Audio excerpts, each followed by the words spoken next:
and Weckham genties and ladlemen. It is in fact your boy, Sir Edward, and welcome back to episode 10 of Cracking the Shell. What the fuck? I've made 10 of these? Stop me. On this episode, we have the ever delightful Ollie from Disposable and Big Iron. Ollie, how's it going? It's going all right. I'm glad to be the lucky number 10, to be fair. Lucky number cool. 10. How did I get here? I wish I'd known. I would have made a bigger deal. I would have had a beer instead of a tea. But well, we need to be semi-responsible. Semi-responsible. It took me so long to make this tea as well. I put a bit of milk in, and it was like that milk's off, so I had to make it all again. Wait a minute. That milk's off. Drinks it anyway like a champ. It's good for you. It was proper. That's just more bits than milk at this point. It was like, not nice. That's not milk, brother. That's cheese. That's cheese. You know what was worse? It was oat milk. So think of how long that oat milk's been in there to become cheese. It's not even cheese. It's not even come from cheese. What would, like, all these different milks and stuff, like oat milk and macadamia milk and almond milk, what the fuck does that turn to when it's off? Because it's not going to be cheese. What does it turn to? So with the barista stuff, they put a lot of oil in it so that it actually froths up. So you can kind of get a milk-like consistency. So, and it just ends up being like kind of congealed oil, from my experience. But then, yeah, the kind of little own brand stuff. I don't know how much you know about oat milk. I'm an expert, evidently. But it's like most of your little stuff or your supermarket own brand stuff is just what it just seems like water that's just been like drained through some oats. I think. I wouldn't know. I'm one of those plebs that drinks milk from a titty. I know I'm one of those awful people. But before we start ranting and raving about the ethic and moral dilemmas of milk, I'd quite like to, before we talk about everything Big Iron now and Disposable now, I'd like to rewind the clock a little bit and find out how the fuck did we get here? I'd like to hear about like your upbringing, finding music, first bands, that kind of thing, because you, my man, have an insanely diverse musical catalogue, and I'd quite like to hear how we got here. I mean, when I was a kid, my dad was a guitar tutor, so music has kind of been there from basically the word go.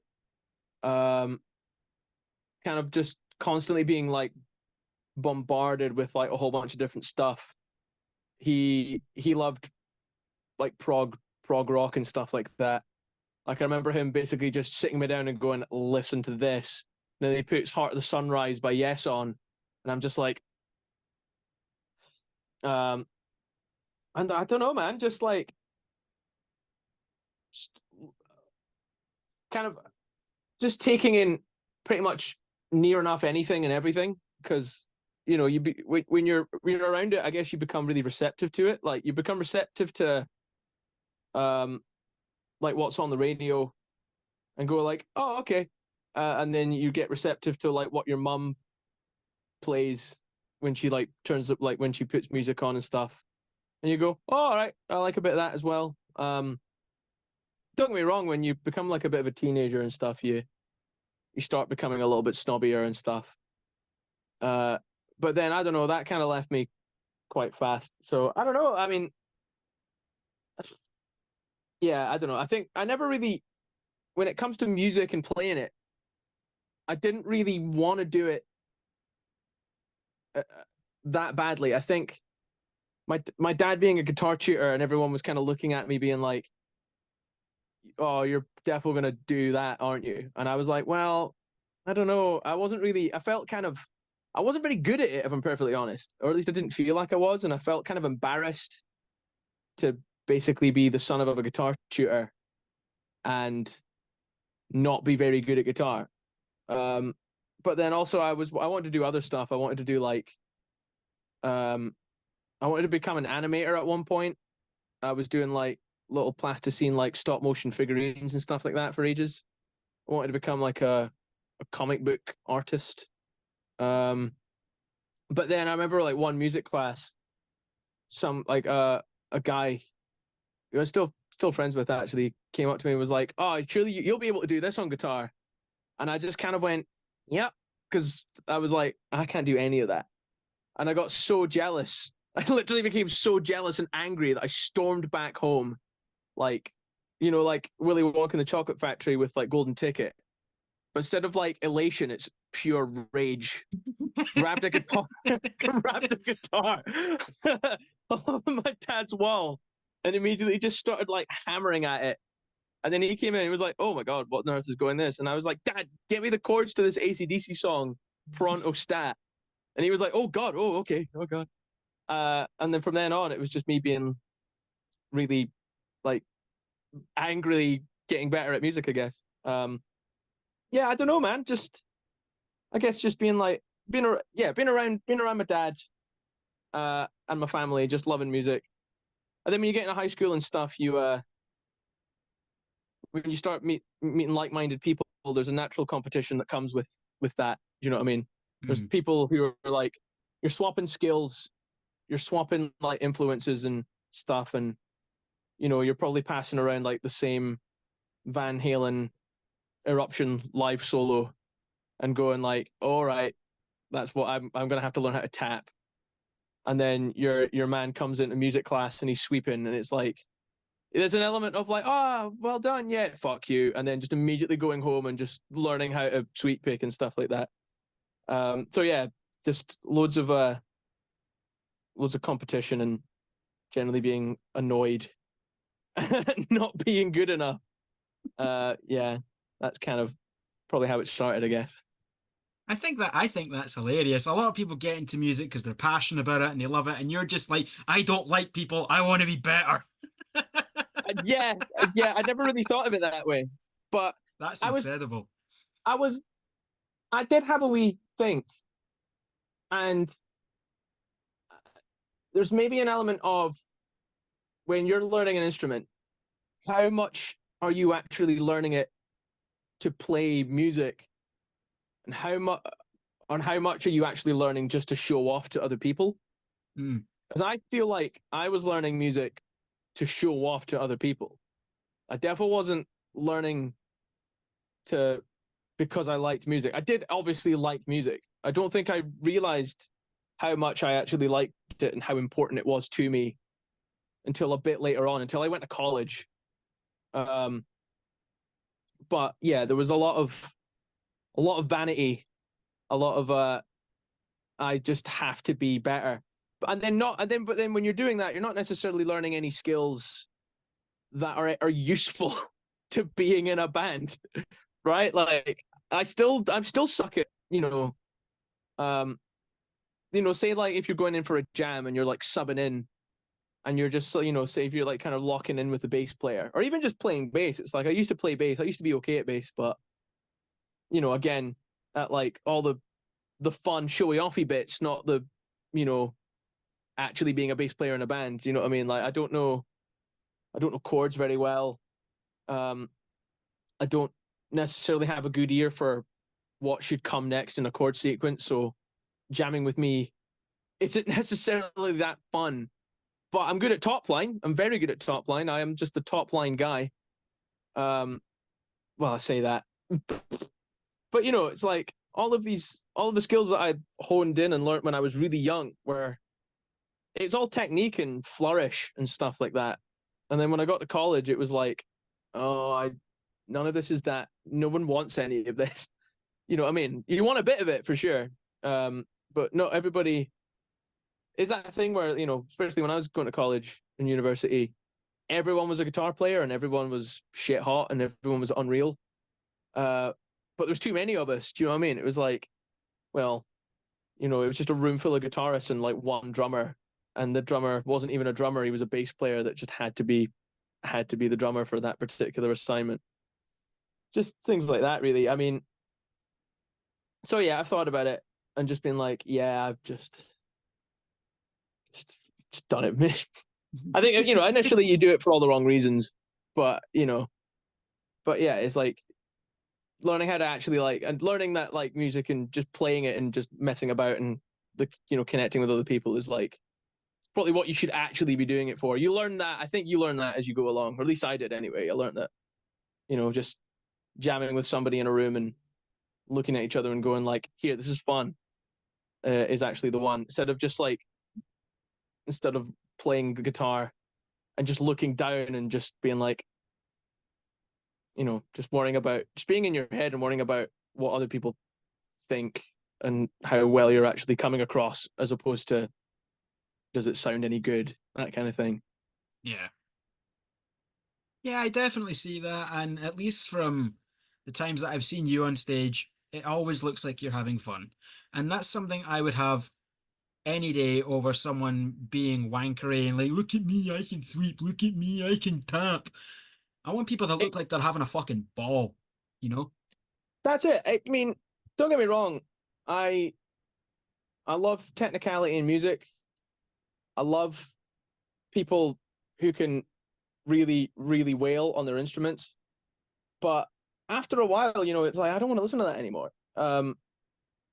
You want to, and especially when it's live, you want to feel like people believe in what they're doing, or vibing with what they're doing, as opposed to just concentrating the whole time. Mm-hmm. You want people to like, just feel and vibe what they're doing and be open to like, it's a whole like connection thing. Do you know what I mean? Everyone's looking for something. Everyone's looking for a bit of a common ground, and for some reason, and somehow music offers that to people. But then if you take that away from people by like, you know, making stuff that's just really inaccessible and specific, you know, it does, you know, it puts people off, and people aren't really that into it. Yeah. I guess. Yeah, definitely. And I can see that was definitely your thought process behind Big Iron, which it's fun, it's goofy. If any of you were lucky enough to be at the headline show on this past Saturday at the Garage Attic, which nearly sold out, by the way, well done, well done, well done. It was a fucking party, and it had everything you want in a big arena rock show, crammed in a tiny room. It had costume changes, a drum solo, a guitar solo, a Nickelback cover. Wait, what? Yes, a Nickelback cover. I can't believe it either, but you fucking nailed it. It was so much fun. And that reminds me why I love live music, because fuck it. There's a fuck it attitude to just playing live and enjoying yourself. Obviously, rehearse as much as you can, know your fucking instrument, but beyond that, have fun. I would rather see somebody flub up a bunch of notes but look like they're having fun than look at me. Fuck me, put me to sleep. And you nail that, both in Big Iron and Disposable. Thanks, man. I'm glad you enjoyed it. It was I think I don't know, we were quite conscious of just making sure everything went okay. And I think I was quite anxious that night, so I wasn't really interacting with as many folk as I probably should have. Apologies for that, everybody. But you know, it's like, yeah, it's a show. Do you know what I mean? It's like, it's not just, I'm going to go up on stage and play some songs.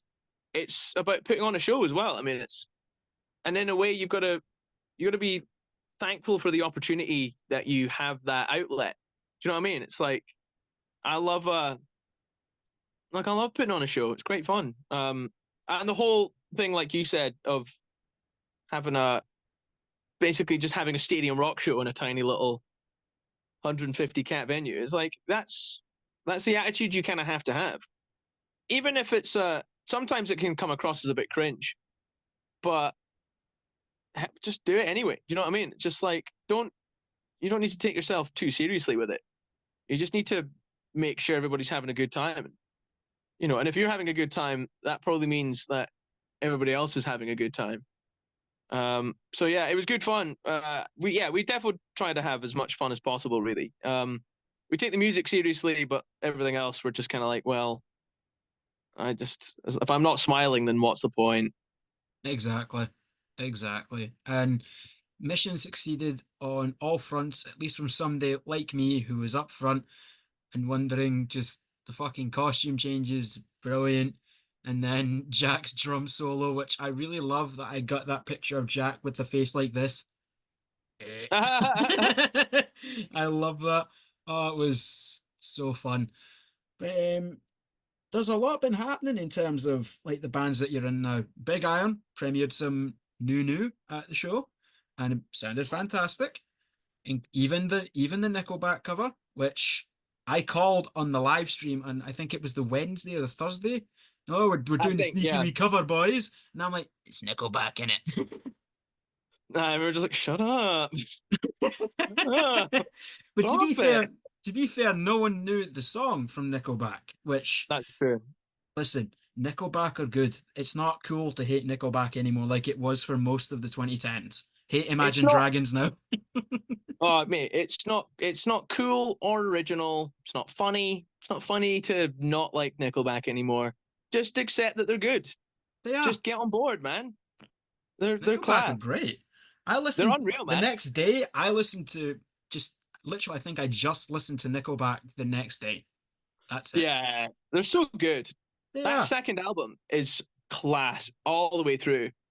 Was it For All the Right Reasons? Oh, there's some great riffs on that. The production, all their stuff is always astonishingly good. Their latest one's great as well, man. We jammed that the latest one, was it San Quentin? We jammed that quite a lot in the van. Skinny Little Missy, it's an unreal tune, man. It's unreal tunes, even if the lyrics are slightly cringy. Just don't read them. It's fine. Don't read the lyrics and you're fine.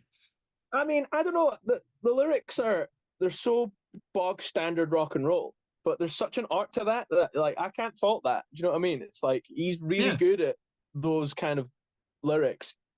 And it's that thing where it's like that's the thing that comes naturally to him when he writes. He's not pretending to be anything. That's just who he is. That's who they are. And I'm like, well, fair enough, man. I can't fault it. Photograph the tune, man. Yeah, photograph is top tier songwriting. This is what top songwriting is, whether you like it or not, man. This is the peak of songwriting. Yeah. It's like those fucking Wojak memes where it's like all the crying Wojaks are like tech death and prog artists, and then the Chad's like Nickelback going, "Look at this photograph." Yeah. That's literally what it is, and I'm here for it. But that's what the people want as well, man. That's what I want. That's what they want. That's what I want. Like, definitely, Big Iron, they just do good rock music, and there are very few bands in the modern day that do good rock music. I can name like 3, and it's Nickelback, Alter Bridge, Black Stone Cherry. That's it. Nice. I mean, there's the thing. Rock's so broad, though. Do you know what I mean? I think like there's definitely like loads of modern rock out there that I'm more likely to listen to, like, say, like Don Broco and Bring the Horizon and stuff, than I am, say, to like Alter Bridge. I love Alter Bridge, man. I used to really jam Alter Bridge all the time, and Miles Kennedy's a big inspiration, but I'm not really that into it anymore. I know Jack and Kieran still have a bit of Alter Bridge, but we're big fans of Mammoth. Your man Eddie Van Halen's son's band, Mammoth. They're fantastic. Yeah. Do you remember Lower Than Atlantis from like back in the day?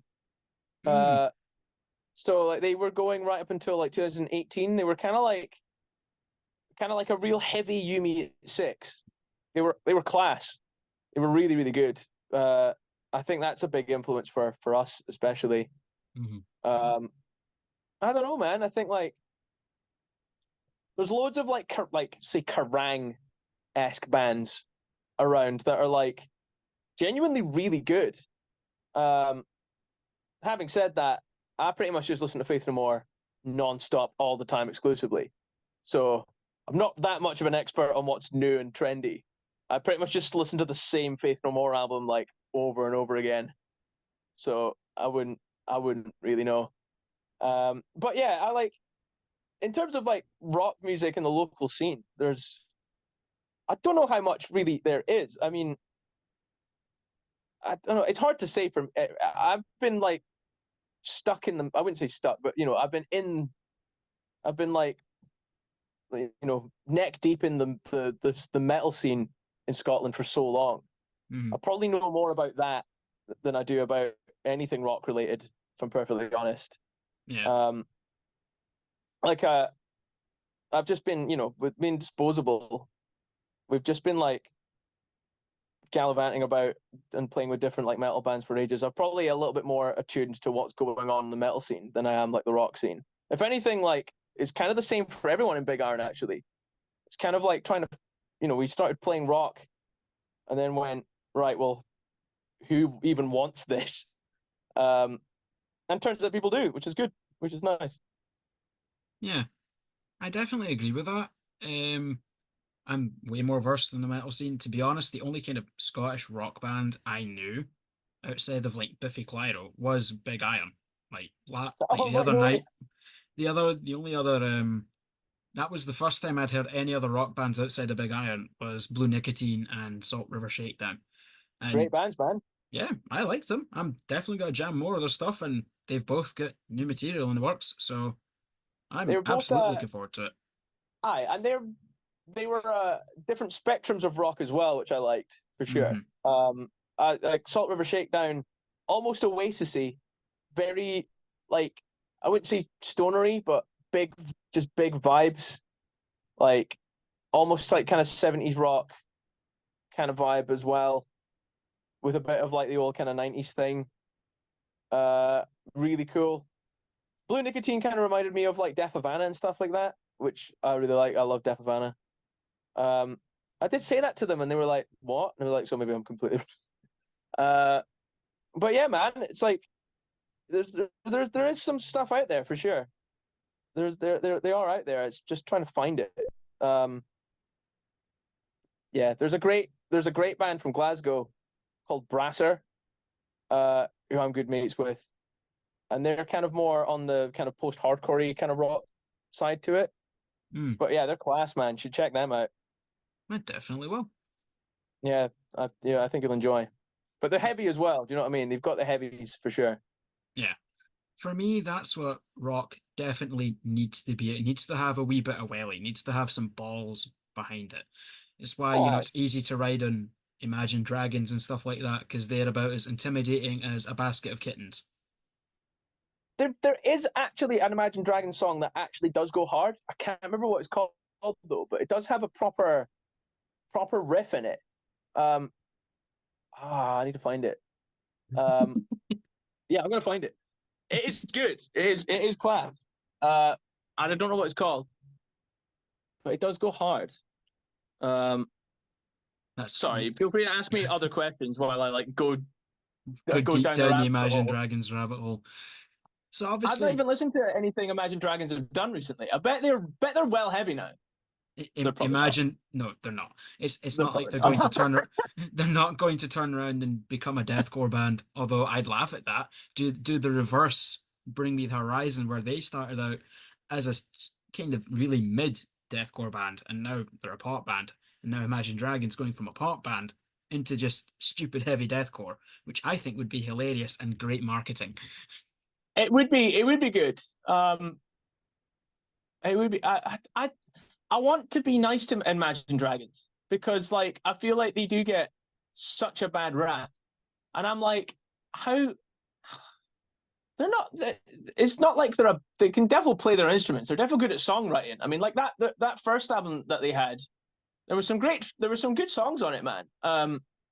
It's the Nickelback thing. They've just been memed for so long, to the point where everyone's just sort of like, and they were overplayed for sure.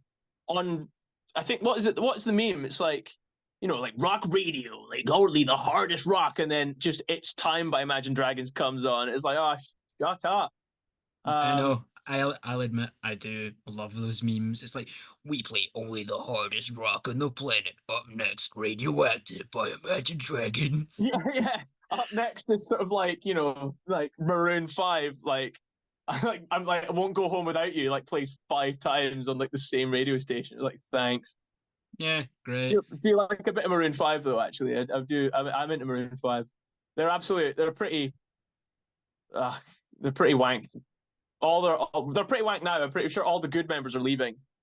Sounds like the more right. tattoos, yeah, the more tattoos that Adam Levine gets, the more the more good members they seem to lose. Or well, yeah.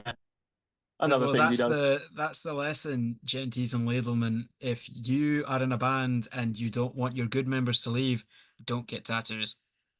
And also maybe don't like sex underage women, allegedly. Well, that's the other thing I was going to say. Yeah, I mean, it's probably more that. It's almost definitely more that. I reckon I've made this Imagine Dragons track up. So sorry for wasting your time. I will find it. I'll find it. I'll just message. I'll send it to you like after this, and then you'll be like, "Oh, okay, yeah, okay," and then that's it. I'll forget about it the rest. Yeah, of my life. You'll be like, "Thanks, then. Thank you." I had Ollie from Big Iron on this podcast, and all I got was a Imagine Dragons song. If I ever make merch for the podcast, which is something I do want to do one day, that's definitely being a shirt. It's going to be great. But absolutely, yeah, it'd be great. So Big Iron, like we were talking about before we got on this like mad Imagine Dragons tangent, derailed the conversation spectacularly and ruined everything. To be fair, that's the point of a podcast, is conversation, at least to me. But so Big Iron have new material in the works. They played a couple new tracks. What way do you think it's going to go? Do you think it's going to be an EP? Do you think it's going to be a full length? Obviously, Christ knows when it'll come out, but we know that it is happening. It's going to be an EP for sure. I think we're going to go into the studio probably the end of the year. I think we're going to aim for October, November. And that's about as far as we've got. What did we play at that gig? So 2 of those songs, 2 of those new songs that we played at the last gig will be on the EP. One of those singles that we played at the gig should really have come out at least a month ago, but that'll probably be out next month, I think. With a video, we've just had like so little time to kind of get everything together. Did I say 5 tracks? I reckon we're going to aim for 5 tracks, maybe 6. What have we even got? We've got 2 finished songs. We have, what have I got? I've written at least two or three more instrumentals. And I'm just slowly working through them vocally. Kieran has there's one idea of Kieran's that's like arguably finished start to finish and has a definitive start and end. That I at least want to use and grab. Jack's already got one of Jack's ones is one of the ones that we performed at the gig. So that's, just trying to make sure that everyone kind of has like a equal representation on the EP, really, because evidently, I didn't have any hand in writing the instrumentals for the last EP. It was mostly, I think it was Kieran wrote 3 songs and Jack wrote 1, or something like that. But then after that, I started really throwing myself into the writing, like writing instrumentals and stuff. So I kind of swamped them, or at least I feel like I did. I kind of felt like I completely swamped them with ideas, and they kind of went, "Oh Jesus," and I was like, "Oh, sorry." So I don't want the whole EP to be just stuff that I've written, because there's a whole bunch of old demos from before I joined that are really good, that need some attention. But it's more just practicality of like what's the closest to being finished, what are we vibing at the time, because then that'll probably be more of an indicator of like what we actually commit to, and then just kind of go in and actually start recording. So yeah, 5 songs probably. Drum recording will probably start in November, maybe hopefully a bit earlier, and everything will probably follow, and we'll aim to have it finished probably by the start of next year. I mean, I say that we're the worst guys for saying that we're going to do something and then we just don't do it. Like I mean, to be fair, I mean, I think Disposable, I would argue, are kind of worse for that. Whereas with Big Iron, it's like we at least commit. We at least like we hit the deadline, but it's not in the state that we would have liked anything to have been in. If that makes sense. We finish it and we commit, but it's in such a haphazard mental way to the point where it's just like, oh my God, that was so stressful, and it's an absolute shadow of what we wanted it to be. Whereas I think Disposable are kind of like the opposite, where we're so perfectionist to the point where eventually nothing gets done at all until like 2 months after everyone's lost interest about it. And then we just immediately just move on to something else. So yeah, that's the general plan anyway. Yeah. Well, that's that good segue into the next question, which is, Disposable have finished their new album. It's coming out in November. That is the release show in Edinburgh, which I'll have all the links to Disposable and Big Iron stuff in the description. You'll find all of that stuff under Linktree. What can you tell us about the new Disposable album? What can I tell you, actually? I don't know how much. I'll just go full in. So this album stems from an idea that Billy had,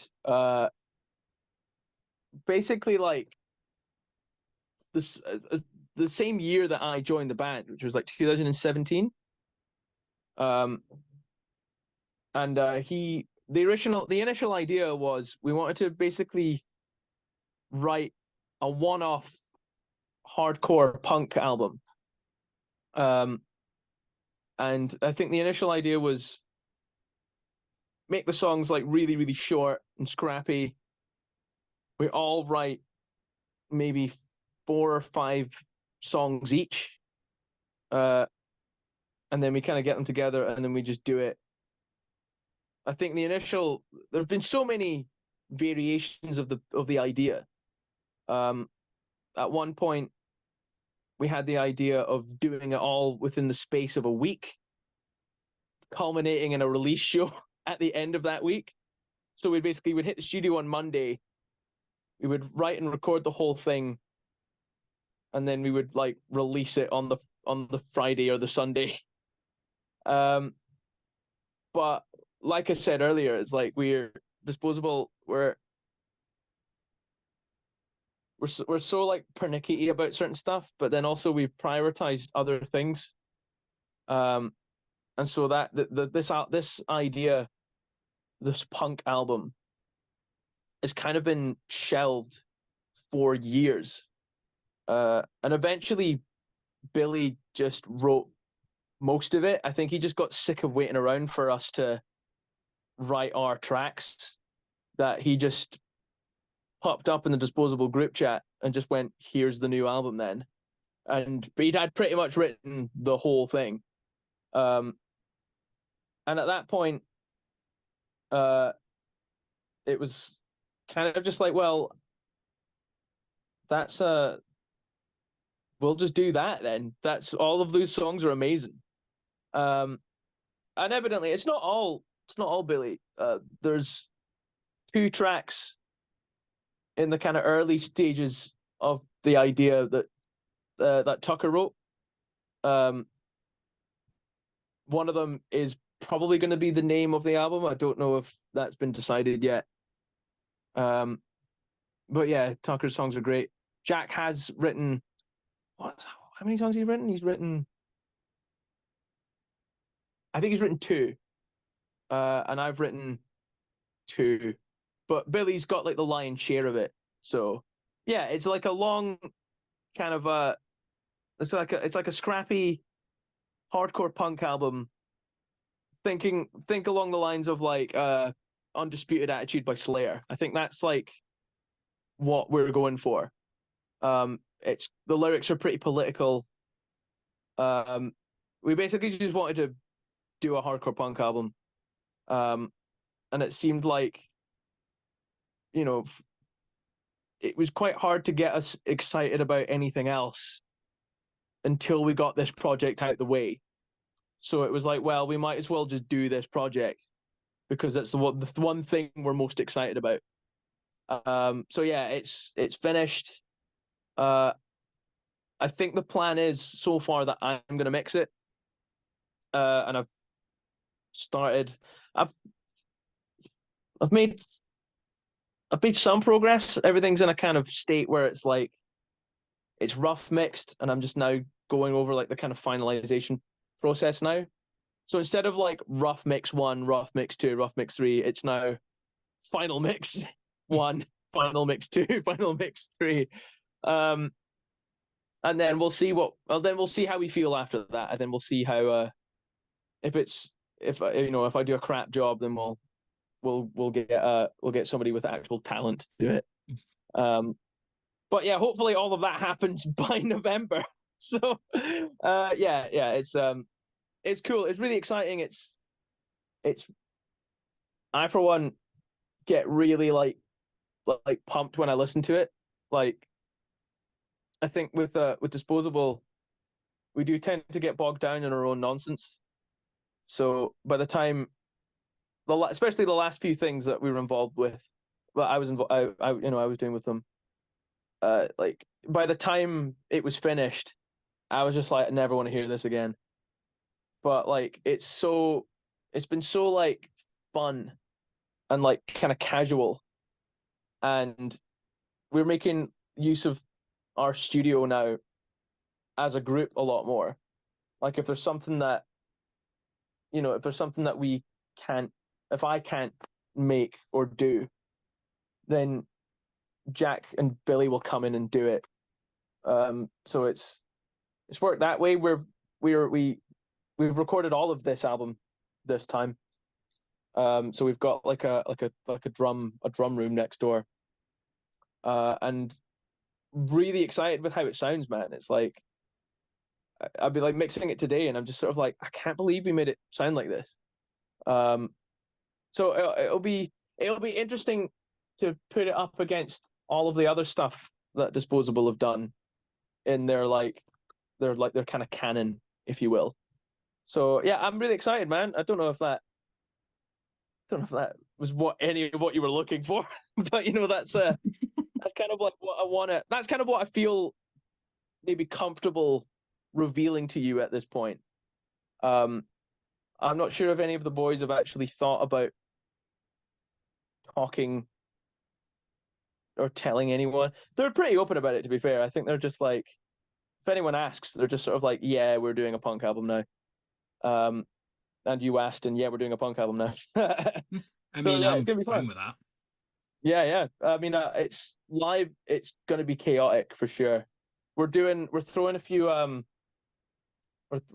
We've already done a few, or at least one track off of it, called 40 Guns. That was probably one of the first songs that Billy wrote for the album. So we've been throwing that into a couple of sets, and everyone's seemed to really dig it. And it's really fun to play. It's like a minute and a half long. We're doing like one of the ones. I think the plan is we're going to do one of the ones that I wrote for Bloodstock. which is cool. And that's like, I don't even think that's a minute long. I don't even think it lasts a minute. It might do, but not by much. Just play that 30 times and then there's your set done. Yeah, totally, yeah. I think there was a so Billy was saying that he was talking to Duncan Mountain, the promoter. Shout out by the way to Duncan. He's a king. But he was like asking about the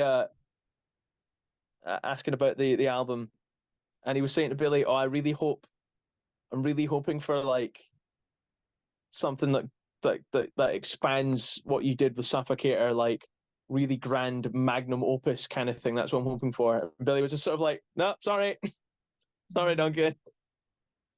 Sorry to do the complete opposite of that." Yeah, I love it.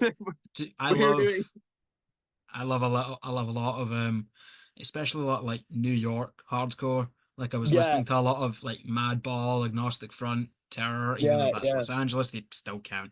I love a lot of that stuff, so I'm yeah, man. completely game for that. Um, and obviously, as well as the release show in Edinburgh, you are supporting the almighty Hell Ripper in Slay in September with our lovely lads in Tempered. Oh man, yeah, that's gonna be fun. That's gonna be fun. Tempered or Tempered especially, man. I love them so much. They're one of my favorite bands of all time. Um, Sam, their bassist, I've known him since we were in S2. And I actually lived with him for several years actually. So yeah, we go way back. But yeah, Tempered, their class. I've never played Slay actually. I've never even been inside it, so I don't even know what it looks like in there. It's I think the best way that I can describe it is, imagine like the cat house, right? But Right. it's a little bit smaller. Mm-hmm. It's some They don't have like an entire like wraparound like crowd area because they've got I think there's a side stage bit where I think the bands get ready and stuff. So it's Mm-hmm. kind of, you've got the stage and then you've got the wee bit around that leads to like some seats and then the toilets, which are apparently very tiny. But it's Mm-hmm. about a 500-ish cap venue, and All right, that's cool. it's over 50% sold as well. So That's class. You probably know more about it than I do. I've been like so busy with like everything that I kind of just like, like those the disposable dates, they're in the diary. I think for us really disposable, it's like Bloodstock is like the one that we need to kind of concentrate on and make sure that's good and get it out of the way. Or at least I am for sure. I'm kind of like Bloodstock is kind of like the main thing we're thinking about right now, and then after that we can kind of breathe a bit, and then actually look forward to all of these other shows that we've got. Like I can't wait to look forward to these shows, but right now it's like I know really it's like like big festival, which I'm sure you were absolutely crapping yourself when like the offer came through to come and play at Bloodstock, which I yeah. suppose for any band it'd be like, eh. I must say, for me, it didn't feel real, and it still kind of doesn't. It's starting to feel real now, and Yeah. it's a bit like, oh, I don't know how comfortable We're I am with playing it. a big Actually, stage. There's gonna be a lot of people. I'm scared. yeah, totally. I mean, don't get me wrong. We're gonna get punted well early, I think, so it's gonna be fine. Um, Part of me feels like we're gonna drive in, and it's gonna feel like any other festival we've ever done, and it's gonna be so fine. But then when you look at the Bloodstock logo on the top of it, then you're gonna be like, oh, It's the biggin. It's the big boy. it's big fella. It's the final boss fight of metal festivals, because downloads kind of lineup Download's in a wise. weird state, man. I mean, everyone's either way too big for download or just not big enough at all. Hmm. So they're kind of stuck with the same five bands over and over again. Like, I was astonished that Avenged Sevenfold are still headlining download. Like, I don't think they should be headlining anymore.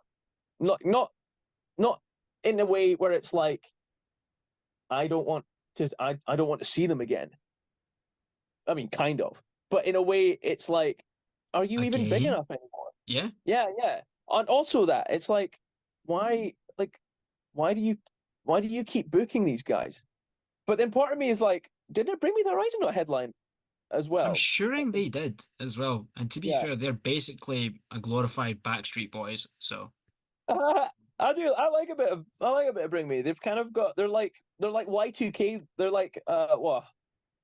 How do I describe it? They're like Zoomer Linkin Park basically now, which is kind of fine. But I they're mean, definitely yeah. It is what it is, man. People like it. And they're definitely the kind of people that should be headlining Download because they're the right size, they're the right demographic. It's correct for Download. Avenged Sevenfold, absolutely back in like 2013, but like now you're like, come on, man, like it's mental that I think like Paramore never like headline Download, or did they headline Download? I don't think they did. I feel like they are like at the very top, like highest They're too level big, support, but I don't think they've ever actually headlined the main stage. But yeah. I haven't paid attention. Yeah. I mean, after a while, you're just like, I'm not. If I'm not going to go, I'm not going to keep that much track of it. But like, I feel like I just feel like Download, they never really moved. It's either that they didn't or they just can't move with the times, because there's not that many bands that fill the specific gap that Download has, really. Like at the time, back when it was like the three festivals down in England, there was Bloodstock, there was Sonosphere. Remember Sonosphere, man, and Download. And Sonosphere was class, man. Sonosphere had some great lineups, and then it just suddenly folded. But back then, you had like Megadeth headlining a festival, and it just seems a little bit. Well, I don't know. Maybe it's not that nutty, but it seems nutty for like Megadeth to be like anywhere near headlining Download now, just because of how like poppy. Yeah, everybody else is. Yeah, because you've got like Megadeth on the Friday, and then the next day you've got Bring Me the Horizon, and then like Slipknot or something. And I don't think I think that makes sense. I think that's what Download should be going towards. It is stupid diverse. I have to give it that. It is stupid diverse. There's a little bit of everything, but at the same time, it feels like there's too much of everything. The melting pot is huge. Yeah. I don't feel like Download is diverse because it's trying to be diverse. I feel like Download is diverse because it doesn't really know what else is around. If that makes sense. It doesn't feel like Download is doing that thing where they're going like, oh, let's have a bit of everything. It's more just sort of like, who's like famous enough, but still kind of is rock, but not like Reading and Leeds rock, but not Bloodstock rock. Do you know what I mean? I feel like that's maybe their thinking. I'm not a promoter. I'm not an expert. I couldn't see either. Yeah. But from a punter's aspect, it's like they have to kind of fit the kind of gap of like stuff that like is maybe heavier than Reading and Leeds, but is more mainstream than say Bloodstock. But having said that, Bloodstock is kind of like a mini Download now anyway. Like you've got Architects headlining Bloodstock, do you not? Am I making that up? If I dreamt that, I'm sure they are. I think you are. I think they are headlining at some point. Cool. Yeah. I think they are headlining this year. Yeah, and I'm like, surely Architects are a Download band now. Like, if any time ever have they been a download band, it's right now with the kind of stuff that they're putting out now. I feel like there's maybe just not that much of a pick with bands for these kind of festivals at the kind of level that you kind of level that you have to be able to play it, but the kind of level that is affordable for these kind of festivals. And then maybe just getting bands over as well is nightmarish now because of Brexit as well. So everything costs more. I think it's more, I don't think, it's maybe a case that festivals don't have the ability to kind of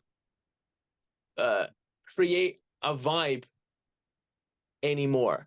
They kind of just have to be like, well, who's available? Who can we actually get? And that's probably, and there's definitely, that's a case anyway. But I think back then they could probably be more selective. But, you know, it's like, I don't think we'll ever see things like, we'll definitely not see like Sonosphere doing like, you know, the big four of thrash again. At least not for a while. Maybe not in the UK. You could probably do it in like, say, like what was it? Is it Hellfest? Is that the one in Germany? Or like Resurrection Fest? I don't know what Resurrection Fest, but you could definitely do it in like Europe and like Wacken and stuff like that, I reckon. But like in Britain, I don't know. In Britain, I don't know. I feel like we've shot ourselves in the foot a lot, really. We definitely have. More ways than one, really. But yeah, like I said, I'm not an expert. That's just how it seems from a kind of puntery end of it. Yeah, well, definitely. But the main thing is we've got some cool shit in the works from both Big Iron and Disposable. True, man. Got a lot of cool stuff going on. Be sure to check them out at any of their upcoming shows. I know I'll be at the Slay show. I'm very much looking forward to that. If work good to see you there, man. That is. But yeah. Well, I'll look out for you. I'll look out for you. I'll bother you in person. Absolutely, bother me in person, mainly because I'm too socially awkward to do it myself. I feel that hard, actually. It's like you see somebody. It's like, and I was talking to Callum from Tyrannus on the last episode about this. Yeah, I saw that one for sure. And a part of me, like, because I see everybody like hanging out with their friends and stuff, and I'm like, go say hi. No, they're with their friends. Go say hi. And I'm like, it's like I'm being held back, you know? Yeah, it's tough. I was getting I had the Big Iron show. I was like in the middle of the crowd, and then I suddenly just had the urge to just run, just get out. I was like, I need to get out of here right now.